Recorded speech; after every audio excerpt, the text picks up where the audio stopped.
नमस्ते हजुरहरूलाई हाम्रो चुल्हामा स्वागत छ।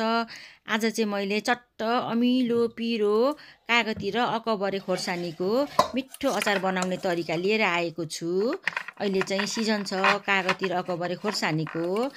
यतिखेर चाहिँ हामीले यसरी अचार बनाएर राख्यौँ भनेदेखि धेरै लामो समयसम्म पनि खान सकिन्छ। बनाउनको लागि पनि धेरै टाइम लाग्दैन, एकदम सजिलो छ तरिका।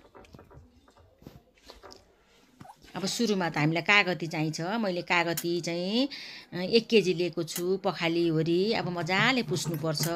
यसमा चाहिँ पानी चाहिँ हुनु हुँदैन। अचार जुनै अचारमा पनि पानी चाहिँ पार्नै हुँदैन। पानी पर्यो भने चाहिँ चाँडै बिग्रन्छ। त्यस कारणले गर्दा हामीले यसरी पुस्नुपर्छ, सुतीको कपडाले पुस्नुपर्छ।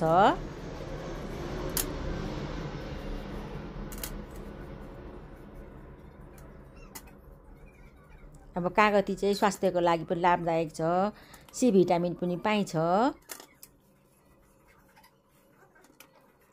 अब यो चाहिँ हामीले धेरै तरिकाबाट अचारहरू बनाएर राख्न सकिन्छ, वर्षौँसम्म पनि राखेर खान सकिन्छ।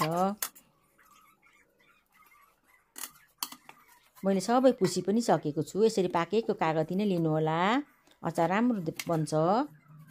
अब एउटाको मैले चाहिँ 8 पिस बनाउँदैछु। अब हजुरहरूलाई कतिवटा पिस मनपर्छ, ठुलो सानो, त्यही अनुसारै काट्नु होला। अब कुनै ठुल्ठुलो हुन्छ, कुनै सानो हुन्छ, त्यही अनुसार काटेर अचार बनाउनु होला।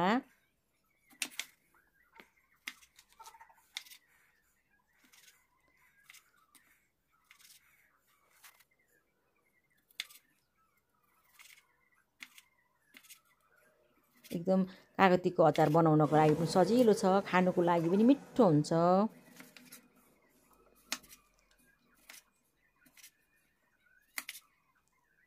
अब सबै हामीले चाहिँ यसरी नै काट्नुपर्छ।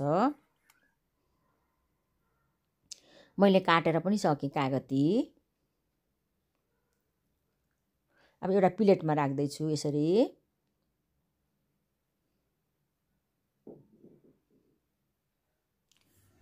अब चाहिँ प्यान बसाएको छु मसला भुट्नको लागि।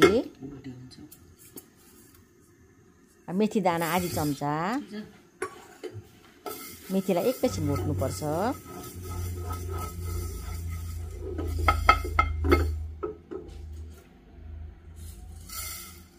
धनियाँ दाना 2 चम्चा, जिरा 1 चम्चा, सौंफ 2 चम्चा। अब मजाले हामीले भुट्नुपर्छ मसलालाई। ग्यासलाई चाहिँ मैले मिडियम पारेरै भुटेको छु। ज्वानो 1 चम्चा,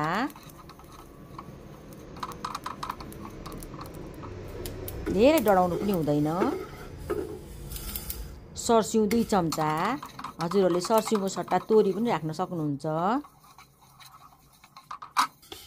सर्स्युँ चाहिँ पछिबाट राख्नु होला, नभए चाँडै डढ्छ। ल एउटा प्लेटमा खन्याउँदैछु अब मसला।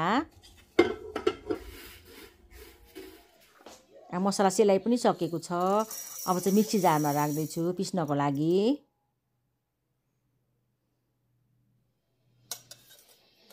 मैले पिसेर पनि सकेँ। ल हेर्नुहोस् त, धेरै मसिनो पनि पार्नु पर्दैन, यतिको भयो हुन्छ। मैले अकबरे खोर्सानी 200 ग्राम लिएको छु। अकबरे खोर्सानी पनि काटेर घाममा सुकाएर अचार बनाउनको लागि तयार पारेको छु। अब एउटा आरीमा चाहिँ कागती राख्नुपर्छ। यो कागतीको मैले सबै दाना निकालेको छु। दाना चाहिँ राख्नु हुँदैन, दाना चाहिँ भरसक्कै नखानु होला, दाना खानु हुँदैन। अकबरेको उसको दाना, कागतीको दाना, अकबरे खोर्सानी अब राख्दैछु। पाकेकै राम्रो देखिन्छ अचार बनाउनको लागि। अब नुन चाहिँ अलिक बढी नै हाल्नुपर्छ तरकारीमा भन्दा। अमिलो अचारमा चाहिँ अब नुन बढी लाग्छ। अब बेसार,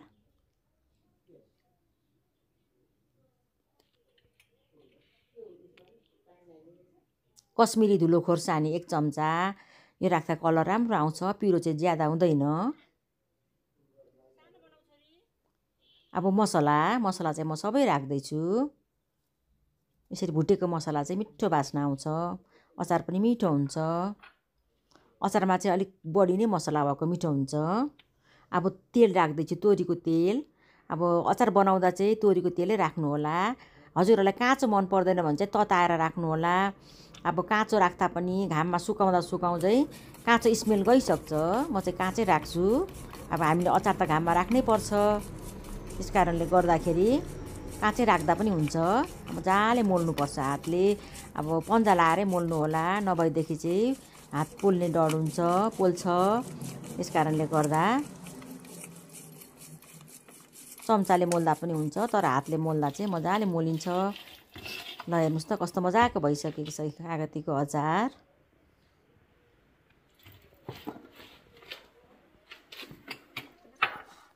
अब चाहिँ सिसाको बोतलमा अचार राख्नुपर्छ। सुक्खा पानी चाहिँ हुनु हुँदैन।